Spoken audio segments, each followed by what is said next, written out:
Right, okay, guys. Um, Welcome back to a slightly different tutorial from Broken Gamers. First things first, please hit the subscribe button or the like button if you like what we're doing. Just trying to do some different stuff, really. Stuff that it's taken me quite a while to learn and develop. This particular tutorial is a bit different, and some of you may just think, well, that's just not for me, or it's not even particularly professional, it's a bit rugged, but it's the way I like to play, and it just makes gameplay for me a lot more enjoyable and feels like I'm improving and really making good shots better each time, and not just getting totally frustrated when I play hole after hole on the same one and think I hate this hole and it just keeps going wrong. So this is all about note taking and how to try and improve things generally. So what we're going to cover today, why we're going to take some notes, and really that's really just to get a step ahead to try and increase our win percentage. This is mainly for tour play, although if you have enough notes with all the different types of wins, when these do come up in tournaments, you'll be one step ahead because you'll have notes for all the different types of wins, and whatever that wind is in the tournament, then you'll probably have some notes for it, which is excellent. I'm not trying to just create notes that you just copy, so you're a bit like a robot. It's not, that's not the point of what I'm trying to do. I'm trying to make notes so that you don't get frustrated that you've done something well once and then the next time you've forgotten how to do it and it all goes completely wrong and you end up totally miffed with the game. This is just about improving your gameplay. There's so many different holes, so many different courses, so many different wins, 3 different tees, and so many variables that you may do, but I can never remember the setups for all of those different things. So for me, this is the way I do it so that I can enjoy it more. And then how? So I have a look at the software that I use. Nothing particularly spectacular at all, but just to make it super easy. When you need to take notes, making it quick and easy to take notes, and then maybe every now and again have more of an admin type thing where you bring your notes together and create a guide for yourself that you can then tweak and adjust as you go along. But generally what we're looking for is simplicity. I don't want this to be something where you're spending half your time reading notes and, as I said before, not enjoying the game. You want to be able to look at your notes, have fun, be confident and play really good shots, really quick and really effective. A lot of this is about par 3s because they're the ones that are the most technical and you have to be the most precise. So therefore you have to have good quality notes to win those shootouts. But there's a lot of par 4s and par 5s where this also comes into play. And you want to have quick accessible notes to help you get through those holes that you may hate with a passion, like I do on many holes. And then I'm not trying to discount professional guides that are out there. There are a lot out there, and on very technical holes they're a good place to start, but none of those guys factor in all the different wind variables. It will say if you've got a northeast wind, then this is the backspin you should do, this is the curl you should do, and this is the power you should be using, whatever it is. But that has to be different slightly with all the different winds. Of course it does. If a 5 mile an hour wind can't be the same as a 15 mile an hour wind all the time. Okay, so it's going to also talk about how to use those guides, make your own guides and tweak guides as you go along. Okay. So,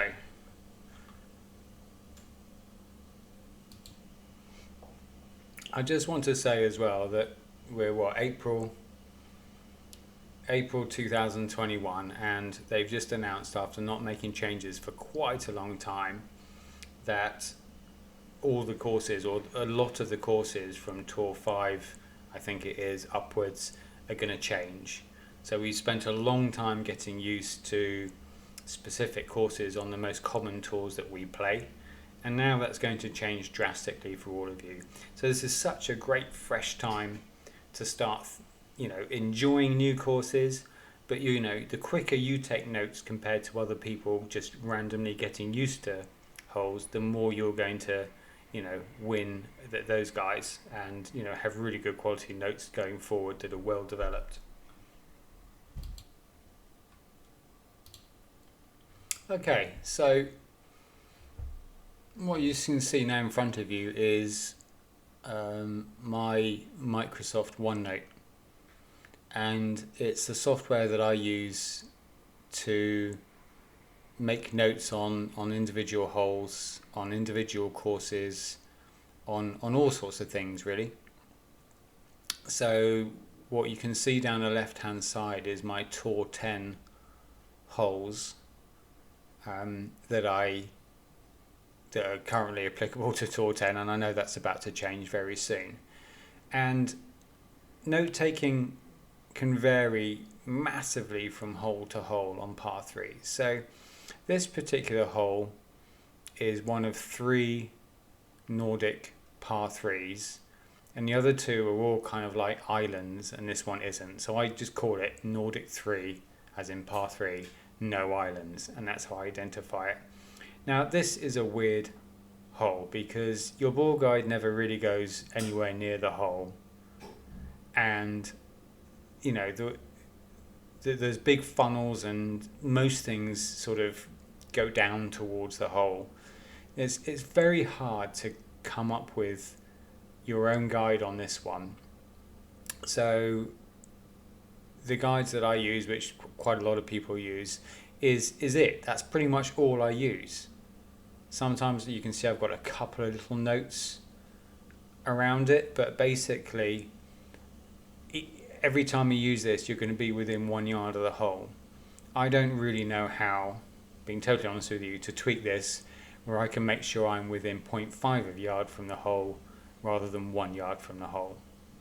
Not really, if I find something doesn't work particularly well, then I'll make a note about it. But that's just how to use, a proper guide maker's guide, and just stick with it. Absolutely fine. There aren't too many of those ones. Okay, and then where can we do? Right, Nordic 3 islands. Now, I'm not going to click on it just yet, but it's a par 3 that I particularly hate. Okay, so I haven't been able to create my own guide yet, anyway, and luckily it's moving off Tour 10 anyway, but I'll make notes on it. So I'm going to take you to my notes for that one. Okay, so here you can see that the guide uses the wrong club for me, but I've noted that I'm quite happy that I can use a Grizzly instead of the Goliath, but I just absolutely hate it. But I have noticed for things like, particularly in high winds, when you have a big headwind, that you don't need to pull as much as it's saying, because this guide is usually for about 8 to 9 miles per hour wind, and if you've got a 13, 14, 15 wind, you end up pulling a little bit too much. Okay, so I made a little note around that, and on Nordic 4 Island I think I made similar notes. Okay, so here you can see again with the big headwinds that sometimes it gets stuck at the top, so to try a little bit less topspin and things like that. So this is very small note making changes to good guides that are out there. Okay, they're very technical holes. It's not ones where you just see the ball guide going to the hole all the time. There's a lot of curl involved, and if you find it generally works for you, but there's just some small tweaks that you make, particularly in very low or very high winds, or using different powered balls, then you can make those notes. And here you can see as I've gone along, I've seen some other things in tournament play that I've found have worked particularly well. But either way, I just want it to be super easy to see. Okay, so hopefully there aren't too many of these holes where you have to depend 90 to 100% on a guide that somebody's given you. And we want to basically create our own guide instead. Okay, so let me just pause that for 1 second. Okay, so we're going to look at holes where we make our own notes. Okay, so here's a particular example where I've not used the general ones. I may have originally, but not particularly happy with it because the variables for me have been so big. But the first things first is I create it in a similar way so that it's super easy. You see the wind direction, and I've got different wind strength examples of what to do. So first of all, I call this mud straight because that big splodge of mud to the right. So straight away I know which one to click on when I see this come up. And the general rule to start with in bold is that I play this hole at max 25. Okay, unless otherwise stated. And same again, no curl unless otherwise stated. Okay, then what I do is I play this hole more and more. When I hit perfect and get a good result, I note it down. I don't necessarily note it quite as perfectly as this. In fact, let me just show you one that I haven't developed so much. Okay, so here's another Tour 10 hole where I've got my landing positions, but I've just got a whole bunch of notes, okay, of what I've done. Now the problem with that is I'm not going to read that. There's no way I can read all of that before I take the shot. So this isn't helping me a huge bunch, but it's a bunch of notes that I've taken, and then I can take and put into a wheel type diagram like this one. Okay, I'm fairly comfortable with this hole that I haven't felt the need to do it just yet, but maybe we'll look at doing that in a little minute, converting this to a wheel or your own wheel. Okay, but first of all, what you need to do is have one or potentially two, depending on the hole and the winds, specific landing spots, and take a little screenshot of that. Okay, so you see my Bullet and Jake screenshot here, and I like to land with that white ring into that first big bit of mud. Okay, and roughly, not quite halfway through, but roughly halfway down. Okay, and then as I've played the shots well, I've noted the wind direction and what backspin I've used and what's worked. Okay, now again, you only really do this if it's a perfect shot, okay, because otherwise you're going to replicate a bad shot. And on holes like this with big winds, a great left or great right is going to have quite a big effect. So it's quite hard to predict what would have happened if you'd hit perfect. Okay, and then what I also tend to do is you'll see up here with the southwesterly up here where I've got loads of options, is if I do it a couple of times and it's worked really well, then I'll convert it to bold. I haven't done it enough on this one, and to be honest with you, I'm not that great at note taking, but this is what I do, and I should do it even more. But so I see there I've got a 6 wind and a southwesterly, and I did a 0.8 backspin, okay, 0.8 BS, and it's worked on multiple occasions, so I've made it bold. Okay, and I'm pretty sure lots of these others have worked on multiple occasions too. But again, so generally no offset, no curl at the hole, but you can see in a couple, for example, on a westerly, I've put like a 2 to 3 square offset, and that was in a 13 wind, so really high wind. And it's funny because left to rights and right to lefts can often play very differently. Like on this hole, right to left, I would hardly ever offset at all. Yet left to right, I would do a small offset. And sometimes, you know, I don't know whether you get glitch bounces or what, but I know on this hole I've sometimes ended up way left. And then other times I've offset, you know, a few squares and it's just gone completely left. And I thought, well, I shouldn't have offset at all. Okay, but you can't win everyone. This is all about trying to get your, you know, things a little bit better all the time. Okay, so that's how I make those. That's how I make my own personal notes. I'll go on to what's another one that I use? I think squiggly bunkers. Okay, so here it's an interesting one. I've done a similar thing. I've done my own wheel. I tend to put my ball guide red to blue behind the rough in the same sort of place with 2 left spin, and you find a little funnel. If you wiggle your ball guide, the landing spot around, it sticks. And then I play simple 1-to-1 on this with very little offset, unless it's really big wins. Okay, but here I've had mixed results. And since the new T-Dog, I hope doesn't mind me saying it, because they're the guys that so many people use and I've used, and I know Kim A has done some really good stuff with it as well. And so I have below here also their guide, and the only reason I've crossed stuff out is because this is using a navigator, and on Tour 10 I don't use a navigator, so I wouldn't, rather than using 1 left and a bit of curl, I would always have more spin available to me.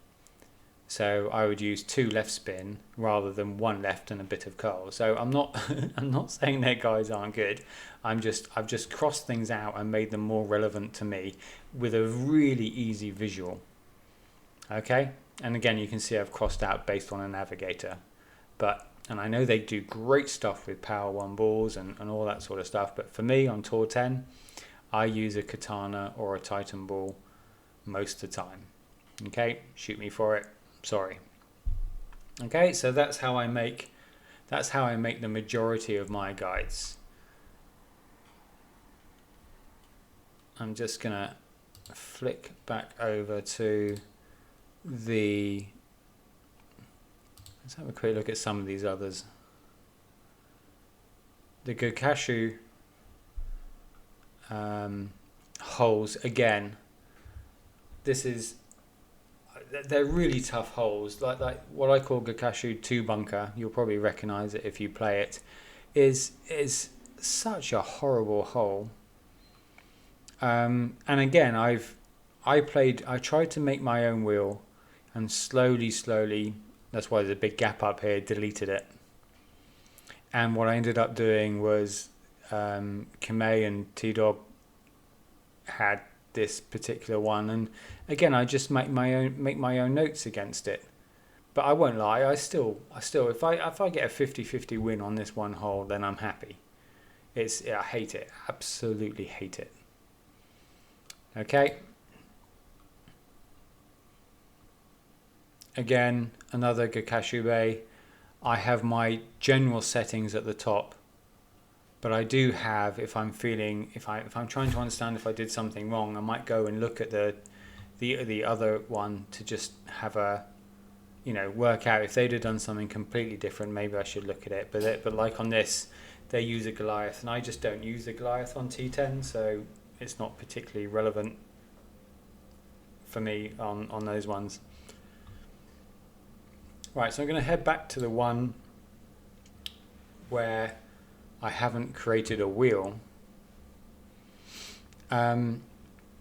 So this one, as I say, I'm fairly confident on this one, because typically you play 20 on T10 from the second tee. you tend to play 25% max, as you can see down here, 25% max at hole with a tiny offset in big winds, and that is a big wind, not 8 or 9. I'm talking, 13, 14, and you pretty much always play 3 topspin.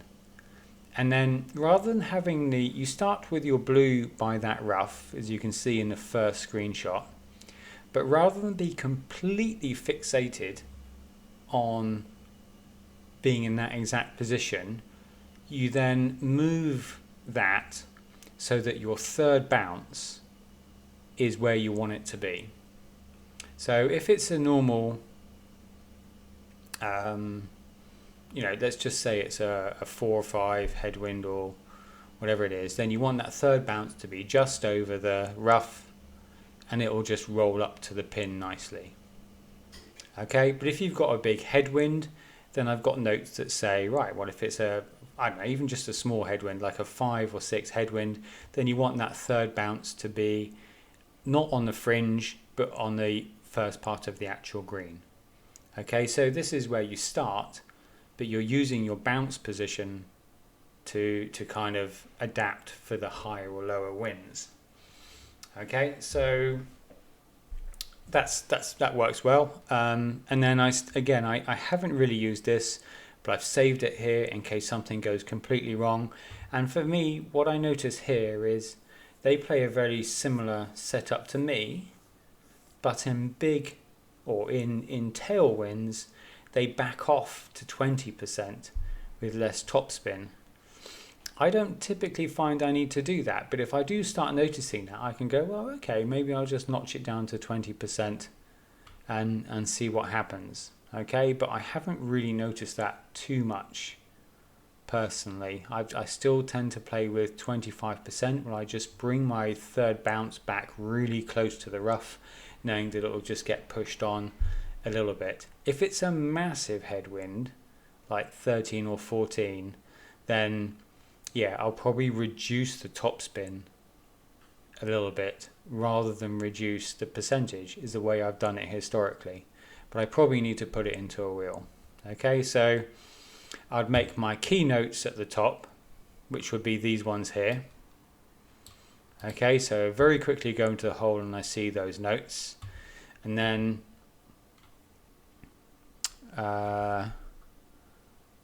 then you would start to put in on your wheel some very simple things.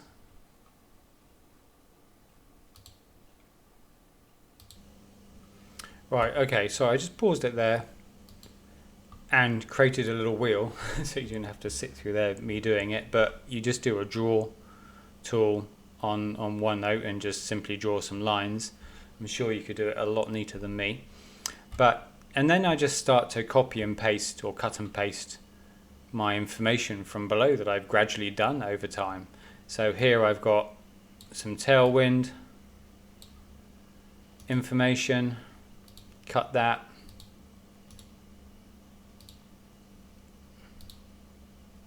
Why didn't that work? Hang on. Let me bring that here, paste.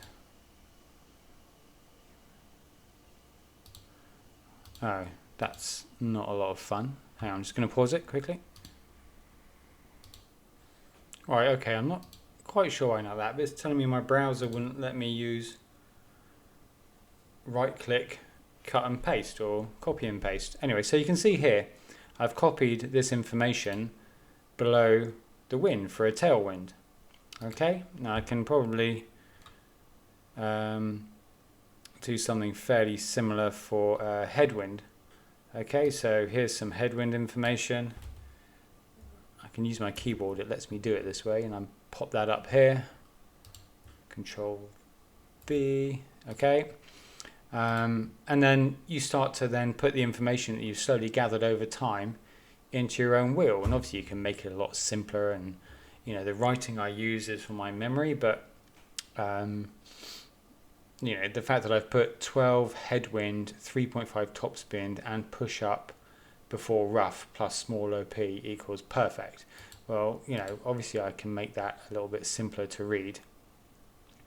But yeah, that's how I create a wheel. So gradually take all my notes, and then you start to add them into a wheel when you've got a little bit more time. Okay, and then you tend to end up with something a bit more like this. And then, as I say, as you confirm things, you can make them bold, tweak things as you need to, but you can also here, for example, where I've got a southwesterly, I've got a 6 mile an hour wind at 0.7 and a 12 mile an hour wind at 0.6. So, if you hit a 9 wind, and let's just pretend that doesn't exist there, then at least you can start halfway between them. Okay, so 1.2, 1.3, whatever you think that might be, you've got something to go by where you've got a higher and a lower. And if it was a 14 wind, you might then go, well, 1.6 is 12 winds, so I've got a 1.8 for a 14 wind. Okay, so, and then if that works or doesn't work, you can then make notes accordingly. Okay, does that make sense? So that's pretty much par threes. A mixture of purely using guides that you've found, using guides that you've found but tweaking them with different wind situations, and making your own guides completely using your own notes but with a bit of background and a little bit of check from the ones, a bit like on this particular hole. Okay, it's really good fun creating your own ones. It makes it feel like you're just doing things a little bit more professionally. Okay, so that's par threes, and obviously they're super important. That's what's going to win you a lot of the time. But par fours and par fives shouldn't be ignored either. So for Tour 10, initially I have the 3 courses in alphabetical order, so Gakashu, Nordic and Sequoia. And again, I name them. So the first par 4 Gakashu is Donut, because I don't know if you can see it at the top, there's a proper bunker that looks like a donut. The second one's called Machine Gun. I don't know if you can agree with me there, but it feels like there's a bit of a machine gun. Anyway, so I name them accordingly, but you do get used to them. And this is where you just have your high level elevations to start with. The most important thing. So you go in, and if you don't know it off by heart, then you can very quickly see the elevations that you would tend to use in sort of normal winds. And you do get used to them. A lot of the courses have very similar ones. So you've got Nordic there, for example, where straight away every single drive in normal winds is 10%. Okay? Unless you decide to use something else with your calculations, which is absolutely fine. But, you can just say, Nordic is 10%. And quite a lot of holes are, to be honest with you. Basically, 10% generally means that there's a little bit of an elevation change, and you're factoring in a little bit of wind. It tends to be what 10% means, rather than it actually being 10%, because 10% is actually pretty huge in reality. If you're cycling up Alpe d'Huez in France, or walking up Alpe d'Huez in France, that's a serious climb that you could not do on a golf course consistently, and that's 8 to 9%. Anyway, so first of all, for par 4s and par 5s, make sure you know your elevations and have them easily accessible. Okay, and then some high level notes if you feel you need them. Okay, so some of these, like on the second one now on Gakashu, I haven't got any notes whatsoever. I just play 10% and, play my usual hole. The first one there, Donut. So the only note I made here is you can boost over the rough towards the donut with an APOC. And I should really note that on here, but because I know that I only play one of my accounts on Tour 10 at the moment, that would be an APOC 6, that if it's a crosswind, and therefore any tailwind, I can do max OP and make it across the rough to the far fairway. Okay, so nice simple little note like that. Okay, and then yeah, some of them, there's a few power slice options on some of these holes, which, you know, the settings are quite hard to remember, so they're on here, but otherwise I just play them normally. There's a par 5 on Gucashu where there's an island with the green on at the far end, and it's a good rough bump opportunity. And I note there that in a tailwind I'll play 0% elevation with a 9 wind or less, and a 10% elevation with a 9 wind or better. But if it's a headwind, I'll play the standard 10%, 9 wind plus headwind 15%, 11 wind plus 20%. But to be fair, I probably wouldn't risk it in those higher winds anyway, because it's not the biggest rough. Okay, so you can see I'm making some small notes here that are very quick and easy to read when I just get to that hole. And even when the screen's loading up, it matches you with your opponent.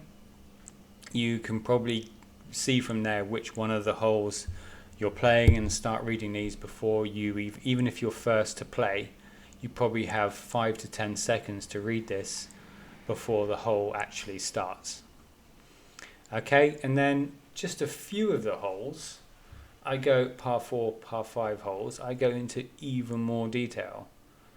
And again, I'm going to focus on Nordic because it's an absolute pain in the backside. There's 2 holes in particular, a par 4 and a par 5, where you have to just hop with your second or potentially third bounce in high winds on different islands over a bunker. And I used to get this wrong all the time, and just used to think to myself, oh, you know, remember that next time, or whatever it is, it doesn't matter. But I never did.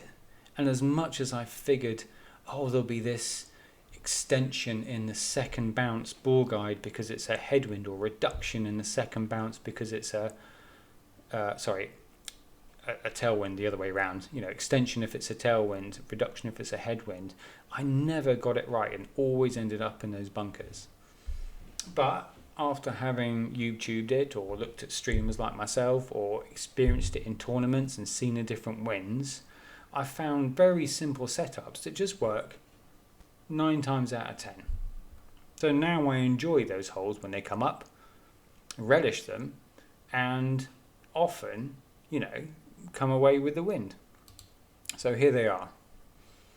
So I need to simplify these a little bit, but at the top I have created a very quick headwind scenario and tailwind scenario.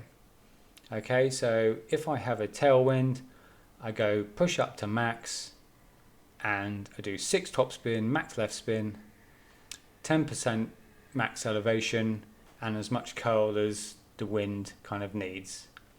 Okay, and that's it. You then bounce, I'm here if you can see it, so you then bounce here, and you bounce over that bunker up to the hole directly. Okay, but and this is the bunker that you often get stuck in.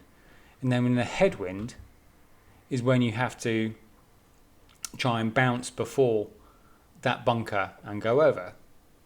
Okay, so again, I've put on here some different scenarios, or that I try 40 to 50% max, but this is where I've got it from. Some tournament play where you've got a big tailwind, and here's a nice crosswind. Well, I haven't got a particularly great headwind situation yet. Okay, so I need to kind of confirm this. But my notes are not perfect. I'm not saying I know everything by any means. I really don't. Absolutely don't.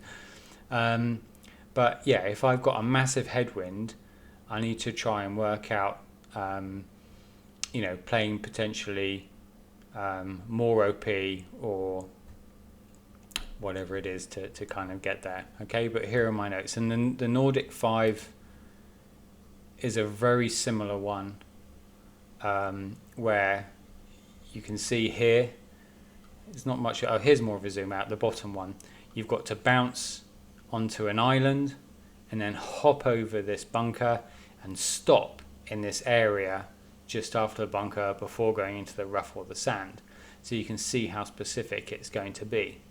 Okay, and here I've summarized it at the top.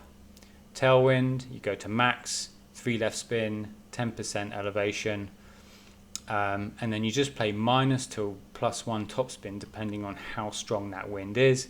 Half a ball curl to the left, as you can see in a diagram, and I gave an example there of it worked with it's a 10 wind, I did 1 backspin.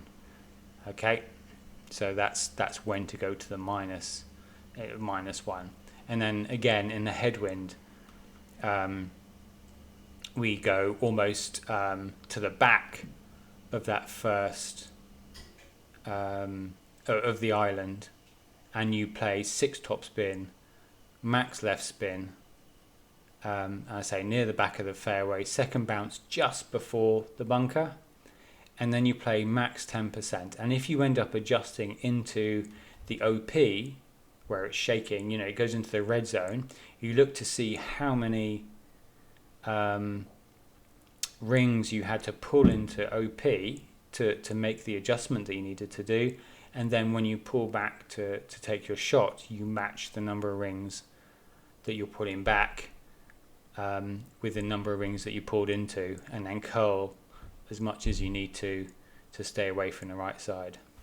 Okay, so again, par 4s and par 5s, generally simple notes about elevations, and then those really tough holes you can go in and when they come up, when you're matchmaking, just quickly hop onto them and try and have a simple setup at the top, and below you see the bigger detail. If it doesn't work, you can just go, oh, why didn't that work? You're not going to be able to read all that when you're playing a shop. The summary that you made at the top is all you're going to have time to read before you do quite a complicated setup.